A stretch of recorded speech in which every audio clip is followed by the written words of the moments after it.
Hello, my name is Brant Hunt, that is. Tonight is the 11th day of December 2020.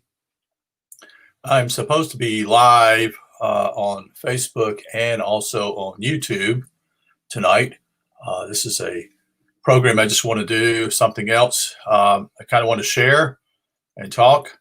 I do have uh, what is it? The viewer comments can be shared tonight. That's what I understand. So, and you can post these, and hopefully, I know what I'm doing when that happens. I can chat. I think it also. This is all new to me. This is a various program called StreamYard. So, one of the things I wanted to talk to you about my ventures this week. I went hiking quite a bit this week, and I wanted to share that today. Just the area I went into here in Aiken, South Carolina. And I don't know if you can see this well. I'm going to try to put this up here. This is a enormous park. Actually, it's not even called a park. It is called Hitchcock Woods. And it was set aside by some wealthy people here in Aiken. And this was started back in 1939 by a gentleman named Thomas Hitchcock and William C. Whitney. 1,200 acres at that time, but now it's approximately 2,100 acres. It's free to the public here in Aiken, and you can go, you can get lost, here. That's why this is the map of the area. So I wanted to share that. I went a couple times out in the woods this week, and you could spend time out there by yourself. I think I saw more horses, I think, than I saw people. No, I'm just kidding. There were people on top of them, but they had on Tuesday afternoon, they had what they call a hunt for the hounds. And so there were hounds out looking for foxes. And I don't know if they killed them or not. I have no idea. But I know that simply is a sport. And they have a blessing for the hounds also here in Aiken. As you can also see that I've gotten sun today. I kind of got out in the sun for about an hour and enjoyed it today. Beautiful day, although I think it's gotten cloudy tonight, which I'm kind of disappointed. I was hoping to see the meteorites that was taking place in the Gemini astrology. Some of the other thing I want to share about where I live at is a unique place. I live in the South. We grow different things and we make different things in the rest of the region. And we grow peaches here, which is a big crop. Pecans are also big. And also one of the special things they offer is this delicacy that they call fruitcake. And I'm turning it upside down here. Let's see if we do it this way. Claxton fruitcake. I think this has been around for over 100 years. It's not grown, but made in Claxton, Georgia. And I think it's been around, like I said, 100 years. My memory shares with me today is about my family.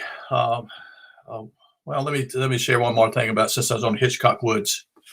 I had a friend many years ago who I actually was involved in a Bible study with here at Aiken. Was participating in that, I guess, in my early 20s, and was also leading it. And we had music. We got together and did things. But one of the gentlemen that came there, his name was Paul. And I thought about him for the first time in a long time. This is kind of a tragic story that took place with this area I went into, Hitchcock Woods. When I moved to Augusta, which is about 21 miles from where I lived at here from Aiken, which is across the border to Georgia. He was the one that helped me move into my apartment when I was, I guess I was 29 years old. I'd already moved out once with another guy. I think I was 25 years old. until he got married. So I had to move back home for a short period, and then I decided to leave the church that I was in, which was a church called Grace Brethren Church. I was involved with single people. That was women and, I should say, yeah, women and men. And we get together a Sunday night and sing and share and read the scriptures. That seems a long time ago. In fact, it is a long time ago. 40 years ago, I should say. I knew Paul, and I knew he struggled with depression, and I knew that it was important for me to spend time with him as much as I could. He wasn't always treated right where he worked at. He worked for Aiken Standard, a newspaper here, and as far as I could tell, he was not paid. He was paid poorly. He was just one individual, and he struggled by himself. And he lived in an apartment below a lady who had a basement, and not an outward going type of guy. But I knew he struggled with depression. And many times, me and another guy would go, and we would go usually to Peaches Records. I don't know if you ever heard of that, Peaches. This is in the early 80s. And we would buy records in Columbia, South Carolina. I knew the place. And I would spend, I'd buy 3 or 4 albums, something I wanted to listen to. Back then, you couldn't check out what was on the album, because simply is that they didn't do that. Later on, they did with discs, CDs. You could check out what was on the album, listen to the songs and stuff like that. And now it's you don't even have to have CDs or any of that. I worked in Aiken, and I had a call from a policeman who came to the business where I worked at. And I don't even know how they found out who I was or whatever, but they knew who to get in contact with. And what was the sad part was that my friend Paul had committed suicide.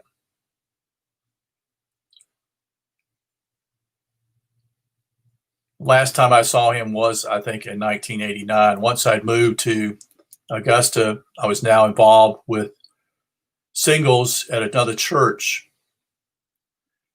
And he didn't, as far as I know, he didn't participate in church, but I knew he struggled with depression big time. And so when I went out into the woods this week, the memory struck me of him passing away, because he hung himself in the woods, is what I understand. And as far as I know,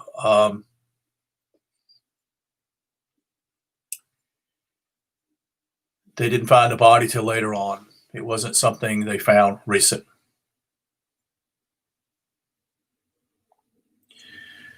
His brother was named Bill. I knew him also, but he moved back up to New York State. And I know the police got in touch with them.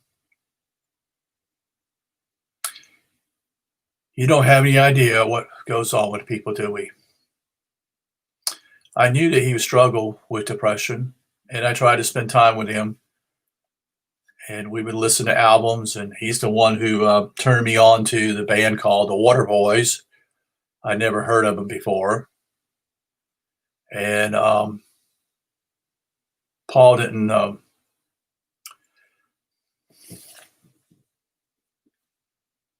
Paul never did anything bad to anybody. That's what the sad part is. Most people are depressed or struggle with it.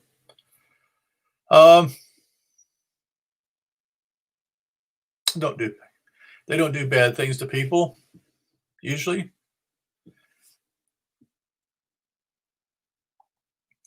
And so it's been on my mind. So I just wanted to talk about that because I sometimes struggle with depression and have struggled with depression myself.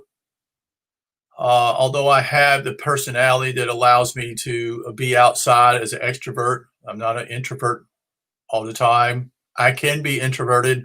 I can be very much to myself, but I'm also someone who is going to get out. That's not characteristic of me. In my early years in school, I was really extremely bashful and extremely um, introverted. If I could talk about anything, it was about sports. That's all I knew, sports. Now I knew my schools and school classes and that stuff. I did well in class and all that kind of stuff. But I had never had any kind of relations with any girls. But I always knew a lot about sports. I could give you statistics. I could tell you what the guy did that day or the day after or whatever. And we would talk about our favorite football teams in school, in high school, not in high school, but in not in junior high, but middle school and grammar school. Here in the United States, basically 0 to 4 is we call grammar school. Fifth and sixth is considered middle school. Seventh through the ninth or 7 to 8, it changed it each time. I don't know why. Each state was different. Was considered junior high. And here in South Carolina, it was 9th, 10th, 11th, 12th was considered high school. Although I think basically those in the ninth grade should stay in junior high. Most of them are just jerks. They're not shouldn't be in high school in my opinion. But anyway, that's beside the point. So it's sad that what took place with Paul and what took place. There's nothing I could prevent it. Him taking his life. I don't know what Paul believed in. I really don't.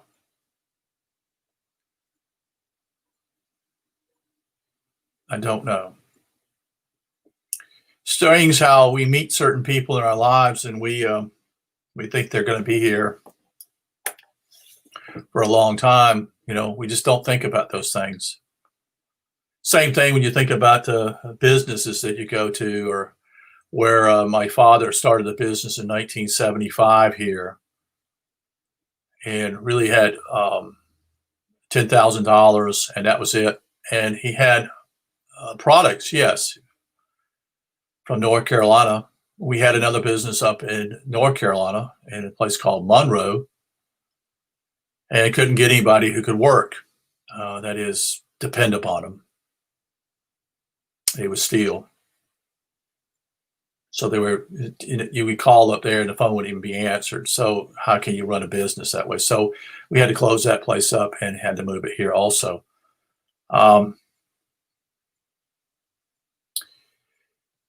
So I just kind of want to talk about some other things. But this is what was on my mind today. Try to be real. It's the most important thing you can be right now, is to be real. As I shared with, as I actually today went around and picked up a few things, I went to a garden shop and ordered some pecans to be shelled, and the prices have gone up astronomically.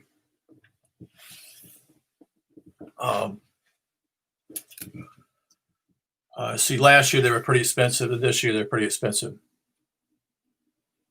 I can remember getting, I think, 10 pounds for being shelled and everything for less than $20. That was only a few years ago. It is now $37 for 10 pounds, $3.70 per pound. So I love pecans. I love them very much. They're, to me, the better pecan, the best nut out there. Far superior to peanuts. But I don't know if they're better for you than walnuts. But I do know that simply pecans or pecans, they say here in the South. I just love them. I guess because I grew up on them.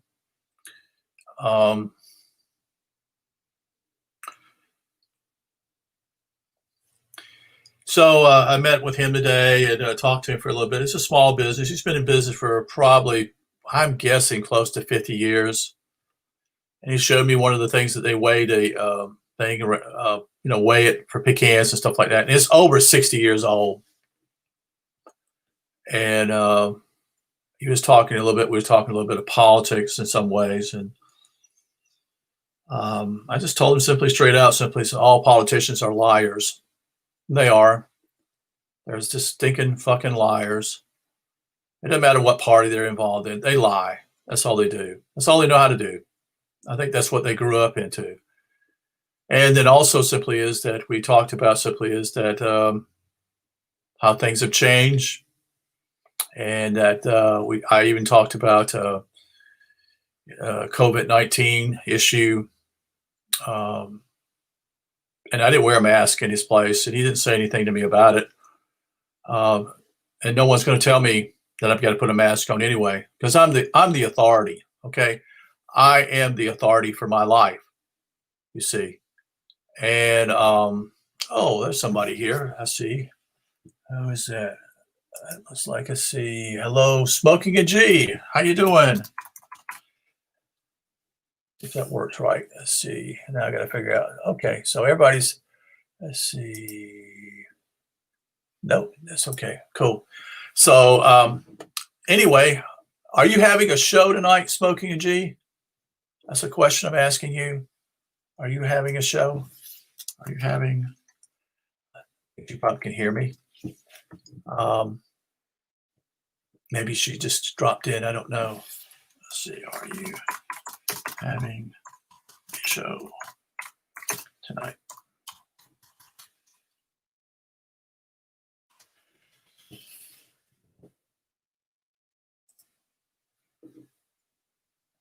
Oh, no show. Wow. Wow, that's a downer. Sorry to hear about that. Okay, must be a busy day in Portland today. Let's see. Are you having a show tomorrow night?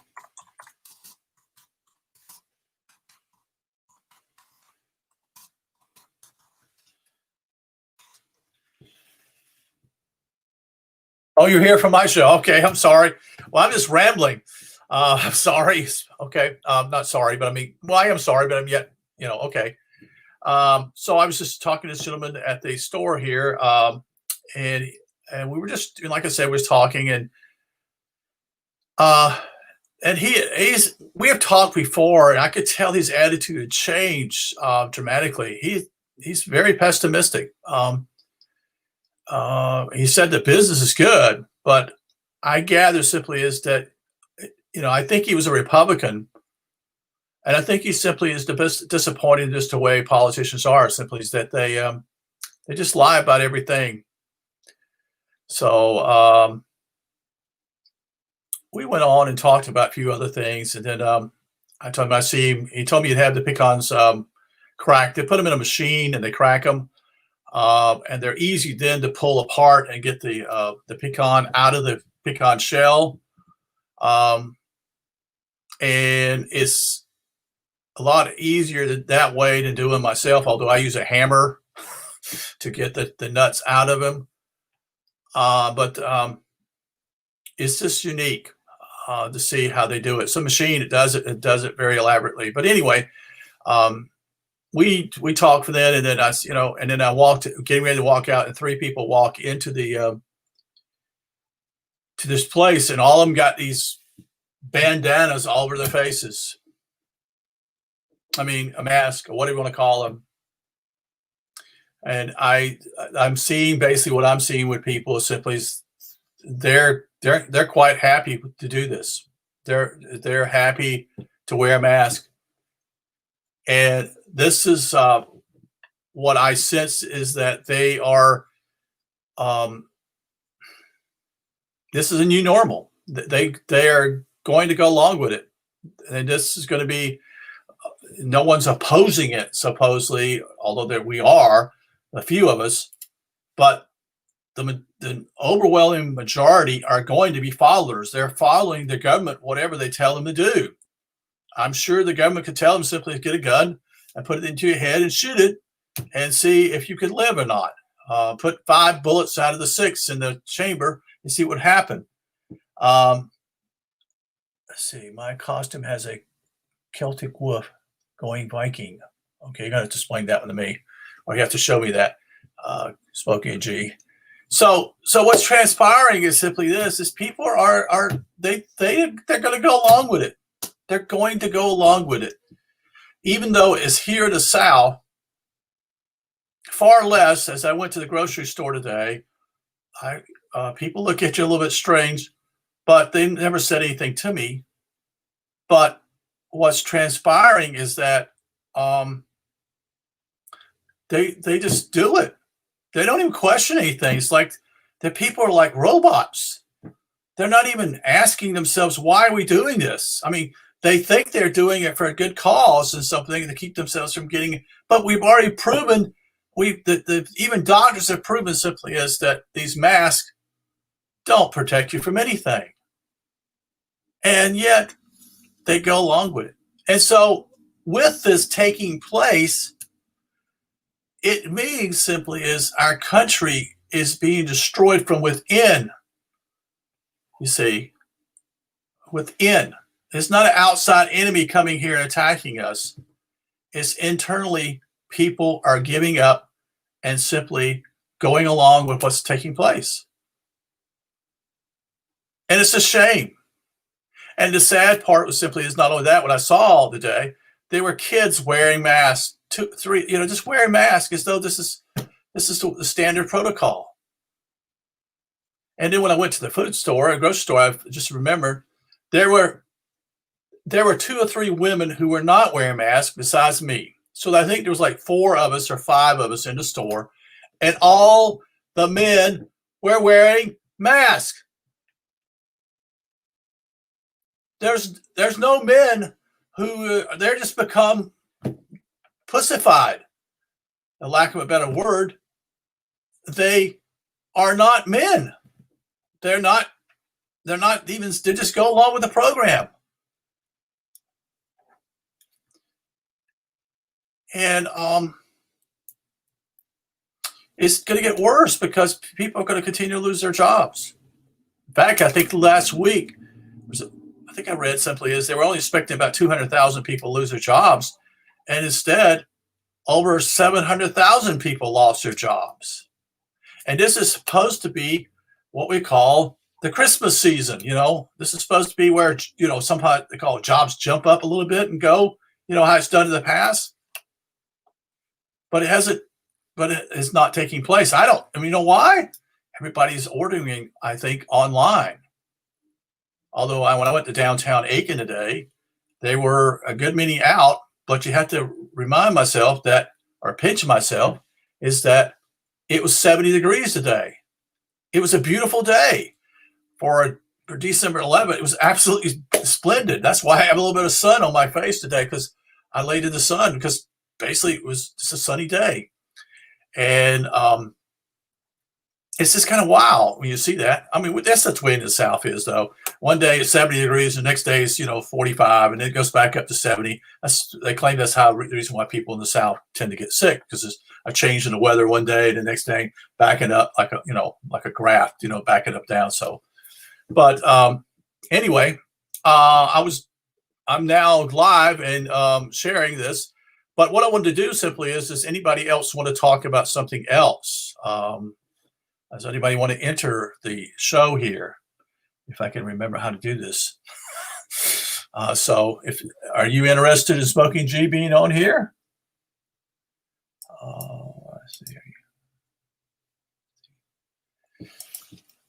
Let's see. Because I won't stay on here that long, because I'm just not going to talk. This is about 25 minutes already, and that's pretty much what I wanted to talk about. What I was sharing right now. Has anybody gone out and spent any time with the stars? I know that I have a friend in Phoenix, a couple friends in Phoenix, Arizona area, and that they were telling me that that it rained, which is abnormal for them because simply is that um, they don't get rain a lot of times. So that's the reason why. So, um, but anyway, I also got something in the mail. Uh, I work, not work. I get my power from a company called Dominion Energy. It used to be South Carolina Electric and Gas, and they're going to try to raise rates 8%. So if it was $1, now it's going to be $1.08. You see. And this was a company that bought out South Carolina Electric and Gas, Dominion Energy. They're based out of Virginia. They have over here in South Carolina, I think they're the second largest energy company here, power company, whatever word you want to call, to do with over 750,000 people. That is homes, not people. I'm sorry, 750,000 homes. And that mainly is in the Columbia area and down to the Charleston area and to the Aiken area, which is in the western part of the state and covers those areas. But you also have what we call electric co-ops, which are in the rural part of the state of South Carolina. So you have there's people who live out in the rural areas have a co-op, you see. And that co-op was developed back in the 1920s and 30s when there was electric power, but there was a co-op to start this to get power to people who lived out in the country so that they could have power just like people in the cities. And so there are many of them in South Carolina. I guess there's probably 8 to 10 of them here in South Carolina. The other big power company here is Duke Power, and Duke Power, or Duke Energy as they're called. When I lived in North Carolina, they were the largest, and in South Carolina, they're the largest also. So Duke Energy, now they changed their name. It's interesting how these companies like to change their names. So they're the largest here in South Carolina and North Carolina. And there's another company I'm trying to remember, but it used to be on the eastern part of the North Carolina and South Carolina in the Florence area and Georgetown area and Myrtle Beach area, which would be what's called Carolina Power and Light, but they've been bought out. And both, now this is interesting, Carolina Power and Light, it's a smaller company, but they have a nuclear power plant also here in South Carolina. And then Duke itself, Energy, has, I think, there are 4 nuclear power plants here in South Carolina that has Duke Energy. And in South Carolina Electric and Gas has, I think, 2, I think there are. Most of the power that used to be brought up by the state, I mean, for here in the state, used to be hydroelectric, being water power. That's still being used off the Savannah River that turns the turbines to produce energy. But some of the other power plants are now, instead of being coal-fired plants, they are now natural gas. So 8%. So I can tell you how much my kilowatt hours cost here. Anybody else want to share, they can share too. My kilowatt hours is I had 332 kilowatt hours used last month, and it was 11,116,020. So it's a little over 11 cent a piece, almost 12 cent, basically 11.6 cent a piece per kilowatt hour. And then you're charged with a basic facility charge, which is $9. And then you're also charged for renewable energy, which is another $1. So just make it $10. So that's the electricity bill. And then the gas bill, which is the same thing here, is $1 and, is that right? It's $1.32.58. It's basically $1.33 a piece per not kilowatt hour, per therm, as they call it. So I used 8 of them last month, and so my bill was they charge you a first price of almost $11 for the facility, the meter, and then the rest of it is a little over $13. So that'll give you an idea. You say, well, that's pretty cheap. Well, I'm just one person who lives here. So uh, now, if there was a family, naturally the electric bill would be more. Although I also have a wood stove, so I use it to heat up the house also. So that's the reason why. But the way it works here in South Carolina simply is they have a board, and I think there's 7 people on the board, and each member gets paid over $100,000. You heard me right. Gets paid $100,000 to do what they do, and they make decisions to raise the prices or not. And they're kind of got themselves in trouble because they never say no, and people are aware of that. Okay, and so what they've done is they were proposing to get this price hike, and then they waited around and waited around, and then suddenly about 2 weeks before to make the decision, they tell people that they can now come there in Columbia and visit and speak their grievances. And that didn't go well. People got really angry about that because they didn't understand what was going on. And one of the things that's going on that really has gotten people upset here is that Dominion is claiming that they can turn your power off now. And it has nothing to do with you're not paying your bill, so to speak. I would assume that for sure. But they've put out something that basically says this: if they come on your property and you have issues with their employees or whatever, they will cut the power off. That's kind of what they're saying. It's kind of like, talk about innuendo. This is really mixed up because it's kind of a biased perspective here. So it's just an excuse to turn your power off.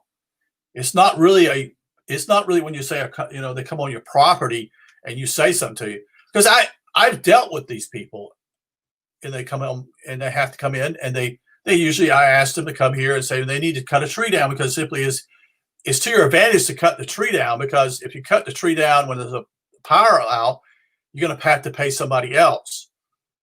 And it's best to already deal with this issue. And I've done this a couple of times. And also squirrels have jumped up on the electric line, and basically they have a fuse there to not to cause a problem with the transformer.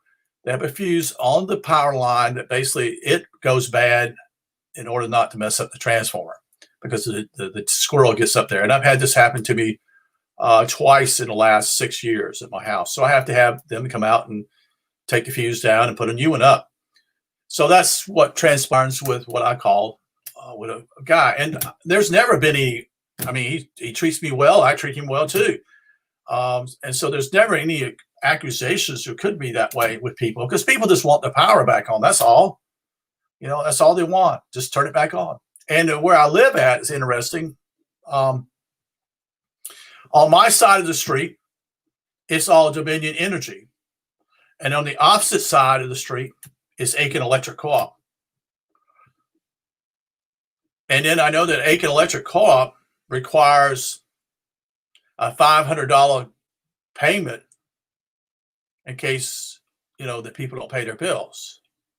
So in other words, simply is they're required to give a $500 deposit across the street in case they don't pay their bill. While on my side is, I think, about $200, but I didn't have to pay anything simply because my credit rating was well enough that they simply accepted me as I am. So basically, I don't have that stickler on my pay. Now, what concerns me about this whole move, and this is what concerns people, and I've only found out about this in the last week, is that they can just cut your power off. And I knew that because that's the problem with smart energy, smart meters. They can just cut them off and your power goes off. They can do that. See, they're electronic. They're not analog. They're digital. And so they can send a signal to that this out here, this power meter, and they can shut the power off. They don't even have to send anybody out here. You see, I don't know what it's like for you, G Sharp, but that's what I'm pretty sure you guys have the same issue there. And so, so they can cut it off. And it has nothing to do, it can be something to do with you voicing your opinion about South Carolina, about Dominion Energy, like I'm doing, and they can cut your power off. Now, this is really scary for people who are dependent upon it. I'm not super dependent upon the power. I have backup because I know that simply is this is their plan. And I've talked to a couple of people this week actually who are basically starting to wake up and seeing the handwriting on the wall, and they didn't think it would come this far, and now it's gotten that far because they see what they can do. And the power people are, yes, it's a big power monopoly. Correct. So, do you want to say anything, Smoking on G? I'll let you talk, or either you can comment. I guess you want to comment. So, I'll ask you a question. How is the bathroom going? Is it, you got everything dealt with there? I'll let her talk or either communicate back with me here. So that's just kind of got people upset. And so it's got to raise a red flag with people. They're already in a stink as it is, because they want to see, eventually they'll want us. See, they borrowed the money. All right, let's go back. I'll tell you a little bit of history here. SCG, South Carolina Electric and Gas, decided to build another nuclear power plant here in north of Columbia, South Carolina. And it's going to cost it's going to cost a ton of money. And Santee Cooper was another group, which is part of a power company in the lower part of the state, but they carried about a 49%. I can't remember. Both were two-part players. So what happened was Santee Cooper said, we're not going to pay any more of this because the prices kept going up and up. And so what they've been doing with Santee Cooper, they weren't doing what the South Carolina Electric and Gas was doing. South Carolina Electric and Gas was charging its customers more per kilowatt hour to pay for this nuclear power plant. Okay. You see, SC&G didn't have a good enough credit rating, or the banks, this is true, the banks would not give them a loan, and rightfully so, because it's a big risk to build a nuclear power plant. It's cost, I'm guessing, millions and millions of dollars. I don't think it's millions. It's probably close to $1 billion. And every one of them is built differently. Unlike the French with their nuclear power plants, they're all standardized, meaning that each power plant is built the same way. But not here in America. Each power plant is built differently. Each one is designed differently by, different power companies. And that's where the cost comes in, because you got to also get approval with the nuclear regulation, the NRC, the Nuclear Regulation Commission in Washington, to get approval for this. And, there's no standardization. We've been doing this for how many years? Since, I guess, probably the 60s. And still, we don't have that protocol. Everybody does them any way they want to. And the big player in this is two players, but one has gotten out of it. There were two players, General Electric and Westinghouse were the two major players. There was another company, but I can't recall their name. And they had their own design, and they built part of it. And then a few years ago, this is what happened here in South Carolina, and has also happened across the border here in Georgia at Plant Vogtle,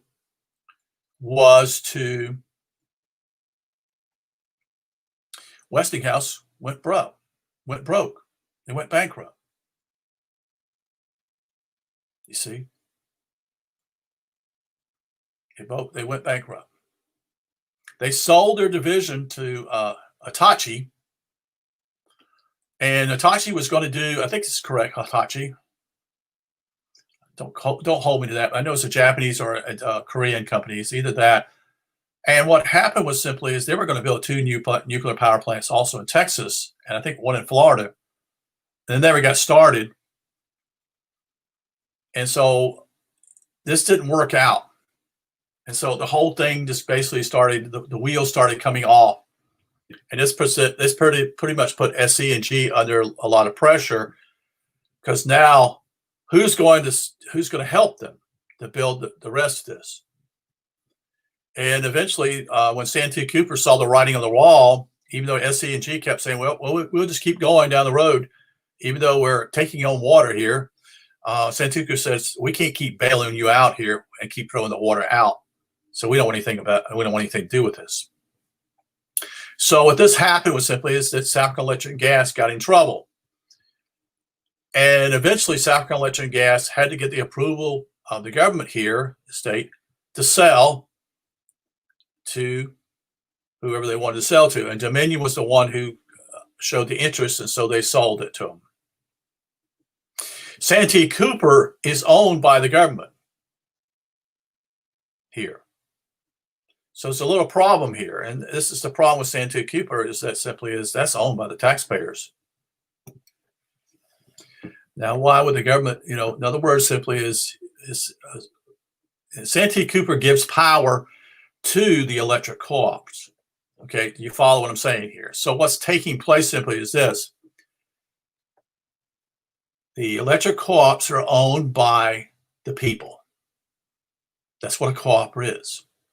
And Santee Cooper is a company that was doing the work for them, but they were also a co-op, and they were government owned, but they're government owned because taxpayers had given them the money. And so there's mud all over the place here. And I believe there's a legal challenge already taking place here. You can't sell that plant. It belongs to the people, unless you actually have them to vote on it. And electric co-ops do that. They'll actually ask their customers, can we do certain things? And they'll send their mail out to them and like a poll, not a poll, but a ballot, and vote and send those back. And that's what they do. That's how the co-ops work.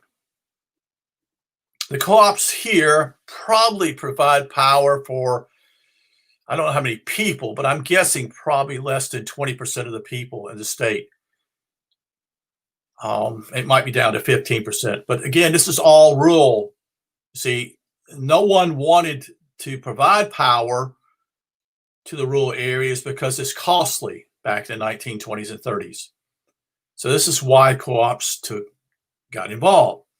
And you'll find that co-ops are, again, like I said, are in the rural areas. So yeah, it's easier to provide power for the cities because you don't have to run a long transmission line all the way out to a certain area. And then you got to put up power poles all along the way to get to someone's house, just one house. Then you got to run another power pole to someone else's house in the rural area. While in the city, it's congested. And so it's a whole lot cheaper to deal with. So this is something that's been going on here in South Carolina, and I don't know what's going on in the rest of the country, but I did go and visit a place here in South Carolina. The town was called Great Falls, South Carolina, which is, guess what? There is a falls there. It's off the Catawba River, which is named after the Indians here, the Catawbas. And it was the first city or town to get power in South Carolina in the early 1900s. And naturally, it got its power from what? Hydroelectric. There was no coal used at that point. There was no natural gas. So it was all to do with water power, turning the turbines to create electricity. I went there to see if I could find a plant. And I think I saw it, but the problem simply is it was on the other side of the river. And eventually this town, Great Falls, sold it. See, this was a town that took the investment to do this. But it got bought out. In other words, they sold it to whoever the power companies. And I believe it's simply Duke Energy is the one that probably runs it now. And I don't even know if they even use that facility or not. It's still sitting there. But I was curious just to find out simply is that the history of that particular place, because that's where electricity basically started here in South Carolina. And all power at first started out on waterways. And, there's a place here that is only about 5 or 6 miles from here, a place called Graniteville. And was at one time a company called Graniteville Textiles that made jeans basically for Levi's. And I don't know who else they made them for. And they employed probably 15 to 1,800 people working there. And there was a major problem that took place there at the plant, because there was a railroad accident that took place there in 2005.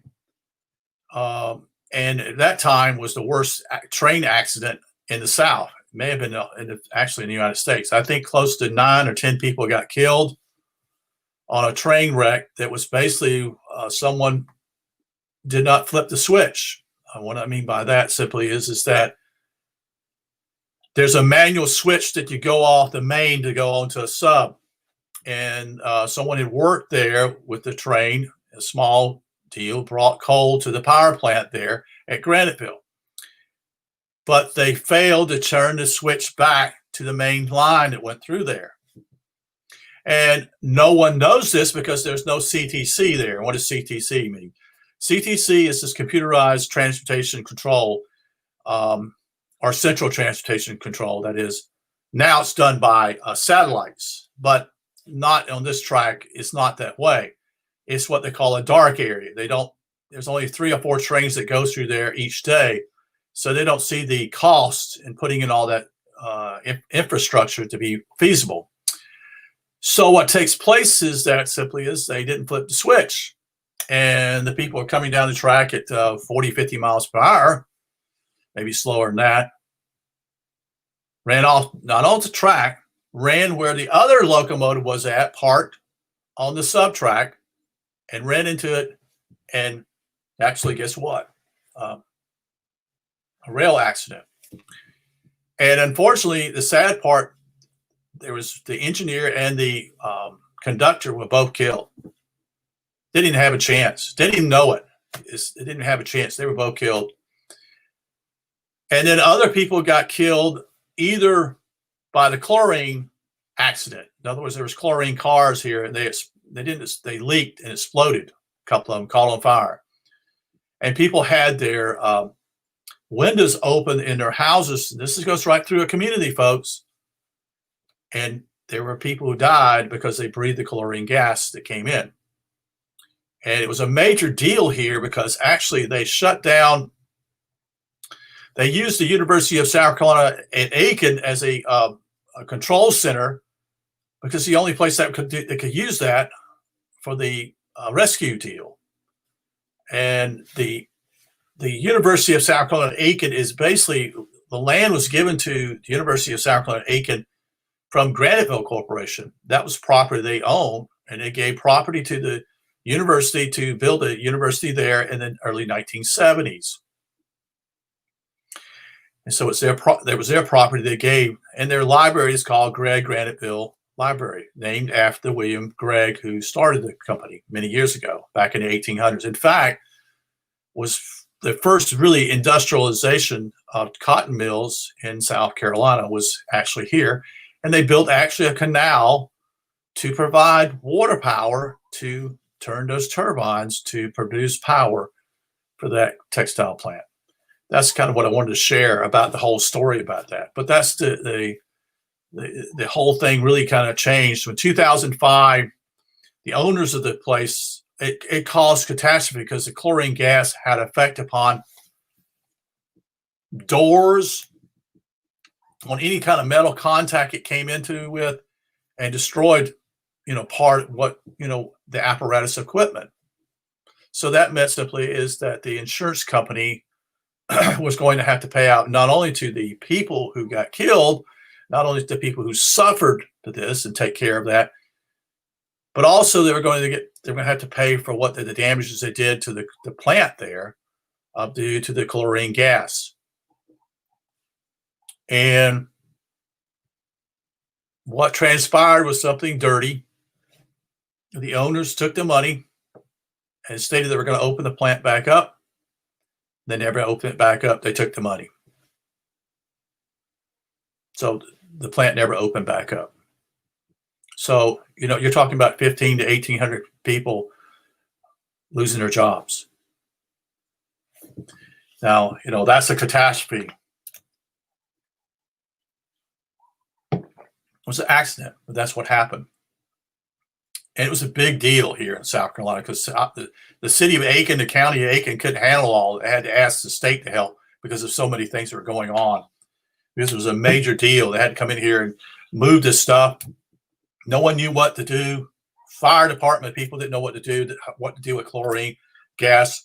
Yeah, they knew what to do, but wear oxygen masks. But still, you can only be out there for so long, and then you got to come back in. And they were trying to help people, such and such. And it was a catastrophe because they had to have a place to respond to. So, like I said, I think 9 or 10 people lost their lives, and most of those were actually people who lived in the town of Graniteville. It was only 2 people who died on the 2 or 3, I think it is. So 20 to 30% of the people died because they were in the railroad train that took place. So you got to understand, again, like I said, they didn't have a chance to even jump off the train because they were already, the sub track was only a short track before you hit another locomotive. And locomotives are heavyweight equipment, and they don't tend to move, you see. And if you're going 40, 45 miles per hour on a spur or a sub, you don't have much time to jump off a train, you see. So they both lost their lives. And then the rest of the people died what I call chlorine poisoning. So here in this area, Graniteville. So one other thing I want to share, and I'm going to get off here because it's it's over 50 minutes, so I don't want to go too much longer. When I go to the town, the Graniteville is unincorporated. Aiken is incorporated. There's a secret there, see, because they're a corporation. See, Aiken's a corporation. All major cities are corporations, you see.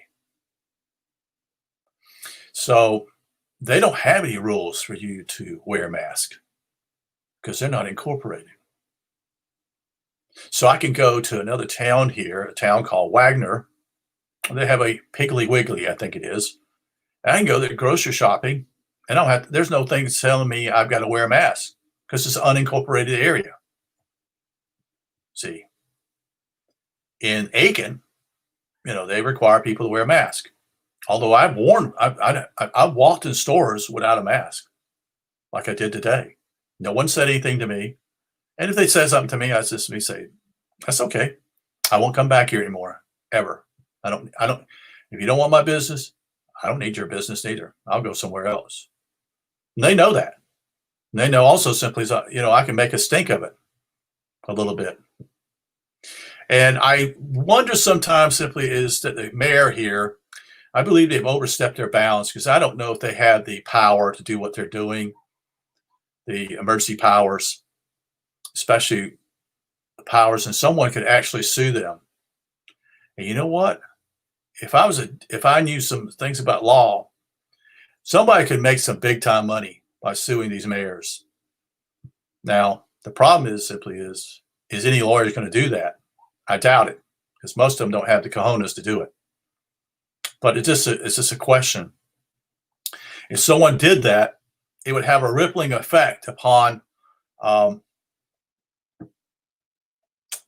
yes, I'll see you later. In fact, I'm going to get ready to get off anyway, smoking a G. So, and that's just what took place. So, and I'm going to say adios for the night. Like I said, it's been over 50 minutes. So I wish you well and you take care.